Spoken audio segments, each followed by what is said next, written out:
প্রোগ্রামে আসলেন, আপনার কি কেউ টাকা পয়সা দিয়ে আসছে নাকি? বিসমিল্লাহির রহমানির রহিম।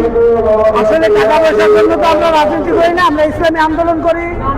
আমরা করি আল্লাহ রাসূলের দিন প্রতিষ্ঠার জন্য, আল্লাহ রাসূলের অনুগত লাভের জন্য আমরা ইসলামী আন্দোলন করি। যারা প্রত্যেকটা কর্মী নেতা সবাই ইসলামী আন্দোলনের সাথে জড়িত, এই জন্যই যে আমরা যাতে দিন প্রতিষ্ঠা করে হুজুর সাল্লাল্লাহু আলাইহি ওয়াসাল্লামের তরিকা অনুযায়ী এই দেশকে চালাইতে পারি।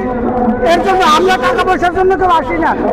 বাংলাদেশ জামাত ইসলামের কোনো কর্মী কখনো টাকার জন্য আসে না। আমাদেরকে টাকা দিয়ে কেনা যায় না, আমরা উল্টো আরো টাকা দেই সংগঠনকে। হ্যাঁ, আমাদেরকে যখন এই সংগঠন ডাক দেয়, দিন হোক আর রাত হোক, আমরা সবসময় সর্বদা উপস্থিত থাকার চেষ্টা করি, টাকার জন্য না, আল্লাহ রাসূলকে খুশি করার জন্য। ধন্যবাদ সবাইকে।